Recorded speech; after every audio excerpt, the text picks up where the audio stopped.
প্রথমেই আমি 3টি স্টেপের কথা বলবো, যে 3টি স্টেপস ট্রাস্ট মি তোমাদের স্পোকেন বা ইংলিশে কথা বলার যে স্কিল সেটাকে অনেক বেশি ডেভেলপ করবে। সো প্রথমে আমি আসি হচ্ছে যেটা হচ্ছে নাম্বার 1, সেটি হচ্ছে তোমরা অনেক বেশি শুনতে হবে।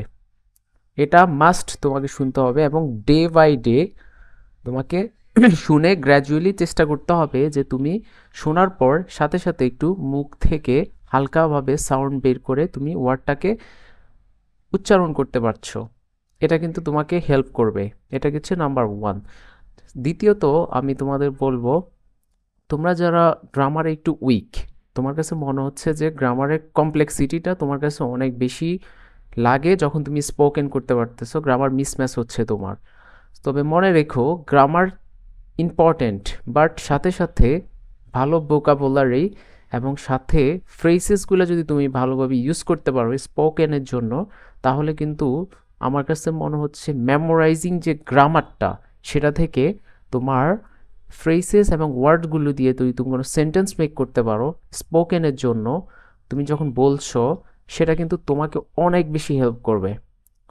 আই মিন আইএলসের প্যাটার্ন অনুযায়ী স্পোকেনের তোমার কিন্তু গ্রামারের যে কমপ্লেক্সিটিটা সেটা তোমাকে একটু পাশে রেখে তুমি যদি ওয়ার্ড এবং ফ্রেজেস নিয়ে প্র্যাকটিস করো তোমার কিন্তু হেল্প হবে অনেক। আচ্ছা, এখন দ্য থার্ড ওয়ান ইজ, তোমার হচ্ছে তোমরা সবসময় চেষ্টা করবা যে তোমরা যখন কোনো একটা ঘটনা তোমাদের সামনে ঘটবে, অথবা তুমি ফর এক্সাম্পল তুমি ফুটবল খেলতে যাবা, তোমাকে অবশ্যই ফুটবল খেলার আগে কিছু প্রিপারেশন থাকে। সেই প্রিপারেশনগুলো যেমন তুমি নিবে, ঠিক তেমনই ইংলিশে যখন তুমি একটি কথা বলবে তার আগে যে প্রিপারেশনগুলো থাকে তখন তুমি চেষ্টা করবে যে ইংলিশে সেগুলোকে ভেতর থেকে মুখ থেকে কিছুটা সাউন্ড করে বের করার জন্য, অথবা তুমি সেটাকে মেমোরাইজ করো সেভারাল টাইম। তুমি যত বেশি মেমোরাইজ করতে পারো, যত বেশি তুমি মেমোরাইজ করবা, তোমার কিন্তু ইমাজিনেশন মানে রিকলেশন যে ব্যাপারটা সেটা কিন্তু কাজ করবে এবং automatically day by day gradually তুমি তোমার ইংলিশ স্পিকিং স্পোকেনটা ডেভেলপ করবে, যেটা তোমার আইএলটিএস জার্নিতে অনেক বেশি ভূমিকা রাখবে।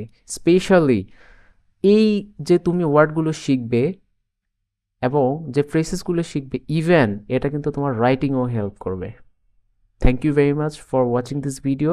তোমাদের আইএলটিএস প্র্যাকটিস স্পোকেনটা যেন সাকসেসফুল হয় সেটির জন্য আমার অনেক শুভকামনা রইল। সবাই ভালো থেকো। আসসালামু আলাইকুম।